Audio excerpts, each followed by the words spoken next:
So in this class, we will discuss about one of the approaches for solving torsion problems, Saint Bernard's approach. So this is the name of the person. So you might have heard of Saint Bernard principle in the stress distribution in strength of materials. So according to him, so let us consider a three-dimensional object or an element subjected to torsion T, torque T at both the ends. So here, so I will take this as x-axis, this as y-axis, and this as z-axis. So z-axis corresponds to the length of the shaft, and x and y they are in the cross section. Now u and w they are the displacements along x, y, z directions respectively. Now due to the effect of this torsion T, a point P in the element gets shifted to P dash. P gets shifted to P dash. Let me take the coordinates of those points as x, y and x dash, y dash. Now due to this distortion, so there will be a displacement in x direction. The displacement is u here. Please note that u is negative here because P is shifted towards left. So u is nothing but x dash minus x, and v is positive because it is y dash minus y. It has shifted upwards. Now u and v they are the displacements. Now I will take the angle as alpha here for this radial distance r from the origin to the point P. Now here, when this is alpha, this becomes alpha according to geometry, and in this small triangle, so you can see that here this side alpha will be opposite side by hypotenuse. This hypotenuse will be, since it is an arc of a circle, so you can take this length of this PP dash as r into d theta z, where theta z is the angle between this point P and P dash in the radial direction. Now, according to that, sin alpha will be u divided by r d theta z, and cos alpha will be v divided by r theta z. So this deformation of the twisted bar in general will consist of two distortions. One is the rotation of the cross section of the shaft, and the other one is the warping of the cross section. So we take this warping as constant in the analysis. Now this W can be expressed as a function of theta and that warping function. So W is equal to theta into warping function psi. We call it as psi of x, y. So now, as I already told, now let us find out the values of u and v. U is the deformation in x direction, v is the deformation in y direction. According to this diagram, so I told you, sin alpha is u divided by r theta z. Of course, it is negative because it is deformation is taken towards left. So therefore, u will be minus r theta z sin alpha. But we also know that sin alpha is y by r. In this triangle, OP, if you take this as x, this as y, and this as alpha, you can see here sin alpha is y divided by r. This is r. Y divided by r. So if you substitute that, this r will get cancelled. You will get minus theta zy. So u is equal to minus theta zy, and v is the and you know that cos alpha is v divided by r theta z, or v is equal to r theta z into cos alpha. And from this diagram, cos alpha is x by r. If you substitute that as x by r, here also r will get cancelled. You will get theta zx. So v is theta zx and u is minus theta zy. So these we got now. So once you get the displacements, you can calculate the strain components of the displacements. You already know the relationship between the strain and displacements in Cartesian coordinates. In a three-dimensional stress system, you will be having 6 strain components: epsilon x, epsilon y, epsilon z. They are the normal strain components. Gamma xy, gamma yz, and gamma zx. They are the shear strain components. So we already know these relationships. So epsilon x is dou u by dou x. So u is minus theta zy. So dou by dou x of minus theta zy. So this doesn't contain x term. So this is treated as a constant and its value is 0. Derivative is 0. Next epsilon y is dou v by dou y. That is dou by dou y of y is theta zx. So once again this doesn't contain y term. Therefore it is a constant and its derivative becomes 0. Epsilon z is dou w by dou z. So that is dou by dou z of w is assumed like this theta into psi of x comma y. Here, since this contains only x and y parameters and theta is constant, so dou by dou z of this also is once again it becomes 0 because this is a constant. So all the three normal strain components, they are zeros. So that means in the case of torsion, there will not be any normal strain components. That is very, very important. So gamma xy, according to definition, is dou u by dou y plus dou v by dou x. Once again, so u is minus theta zy. So dou by dou y of that plus dou by dou x of v is theta zx. Now here you can see, if you differentiate this with respect to y, minus theta z you are going to get because theta z is taken as a constant. And here if you differentiate with respect to x, theta z you are going to get. So minus theta z plus theta z it becomes 0. That means your gamma xy is also 0. So please note that all the three normal strain components are zeros and one of the shear strain component has become 0 here. Now coming to gamma xz, according to definition, gamma xz is dou u by dou z plus dou w by dou x. Once again, if you substitute there, dou by dou z of u is minus theta zy plus dou by dou x of w is theta into psi of x comma y. So psi is function of only x and y. It is independent of z. Now, if you differentiate this now, with respect to z, you are going to get minus theta y here, plus theta is contained outside constant, into derivative of this will be dou phi by dou x and y. Here phi consists of both x and y. Okay, so now if we can take theta common here, you will get theta into minus y plus dou psi by dou x. So this is not 0. Please note that. So gamma xz is not 0. Next, gamma yz, according to definition, it is dou v by dou z plus dou w by dou y. Substitute for v, it is theta zx, and substitute for w as theta into psi of x, theta into psi. Now, once again, if you differentiate partially this with respect to z, you get theta x here, plus theta you can take outside, it is constant, into, if you differentiate this with respect to y, I can write it as dou psi by dou y. So once again theta you can take common, theta into x plus dou psi by dou y. So these two strain components exist, but gamma xy is 0. That means out of 6 strain components, you can see that in the case of a torsion problem, 4 strain components, they are zeros. What are they? Epsilon x, epsilon y, epsilon z and gamma xy, they are all zeros. Only gamma xz and gamma yz, they exist. Only those two shear components, they exist. Now since the shear strain components, 4 strain components are zeros, corresponding stress components also you can find out. So those stress components are found out using Laplace equations which we have derived earlier. You can refer to my earlier video. So Laplace equations are, these are the equations. So these are Laplace equations. Sigma x is equal to lambda e plus 2g epsilon x. So lambda here is called as the Laplace constant. This Laplace constant is mu e divided by 1 plus mu into 1 minus 2 mu. Mu is Poisson's ratio, e is Young's modulus, g is the rigidity modulus, and e is the volumetric strain. It is the sum of all the 3 strains in x, y, z direction, epsilon x plus epsilon y plus epsilon z. So in this case, we have got epsilon x 0, epsilon y 0, epsilon z 0. Therefore, volumetric strain also becomes 0 because all these are zeros. Okay.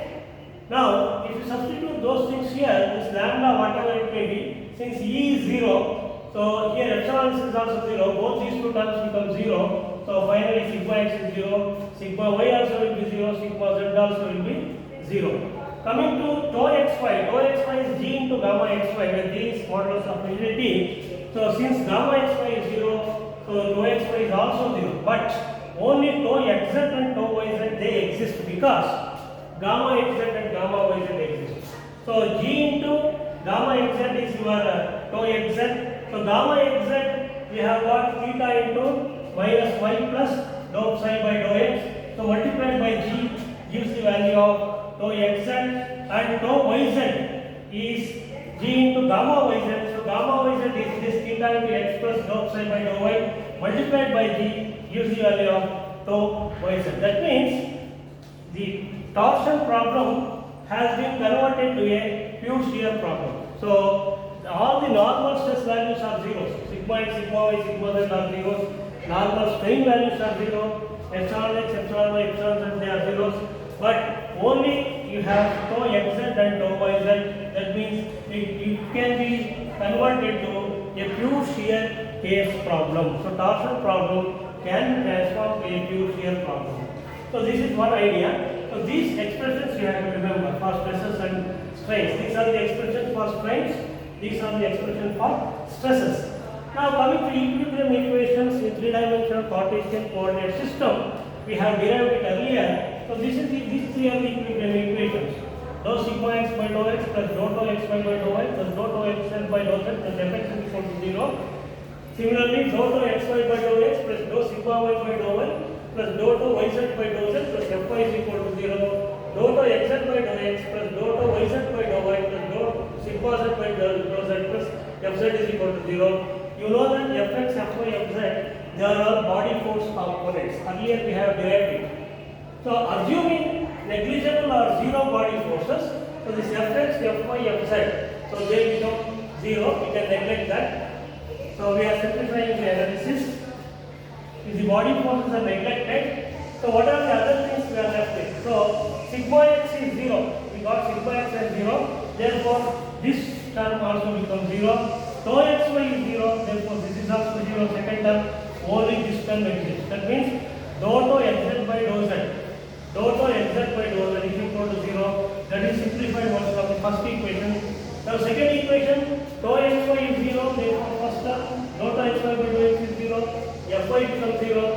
Sigma y is 0. Therefore dou sigma y, dou y is 0. So only this term exists. Dou tau yz by dou z. So dou tau yz by dou z is equal to 0. That's what is left. Next in the third equation, you have got this dou sigma z by dou z 0 because sigma z is 0 and fz I have neglected. So only these two terms will come into picture. But dou tau xz by dou x plus dou tau yz by dou y is equal to 0. So these three equations, equilibrium equations, they have been reduced to these three equations. Now if you take the third one, so according to this, so what happens here, dou xz is constant with respect to z, dou yz is constant with respect to z. Okay, you can see that here because it is independent of z here. So both tau xz and tau yz, they are independent of z. Now taking the third equation, this third expression if you take, here I will take dou by dou x of tau xz. Tau xz is this d theta into minus y plus dou psi by dou x. I will write that plus dou by dou y of tau yz. Tau yz is this d theta into x plus dou psi by dou y. Now let us check what happens to this. Here, when you are differentiating partially with respect to x, d theta is constant. So what happens? Here you will get that g theta into minus y term is there. This doesn't have any derivative. Only you will be having g theta into g theta you can take outside. Only this you have to differentiate because psi contains both x and y. Both x and y. So you have to take the derivative of that. Dou square psi by dou x square you are going to get. Plus here also d theta you can take outside. Since psi is a function of both x and y, second derivative will come into picture here. The first term doesn't have any derivative because d theta x it doesn't contain y term. Therefore, if you differentiate it becomes 0. So plus dou square psi by dou y square we are going to get here. So RHS is 0 here. Now d theta you can take common. So whatever you get dou square psi by dou x square plus dou square psi by dou y square is equal to 0. D theta cannot be 0. It's a constant. Therefore, this can be equated to 0 because the product of two quantities is 0 means one of them should be 0. This cannot be 0. Therefore, only this should be 0. This can also be written as psi by del square psi is equal to 0. It is also called as the Laplace equation. That is the second operator. So this is a very important result. So that means warping function psi. Psi is the warping function.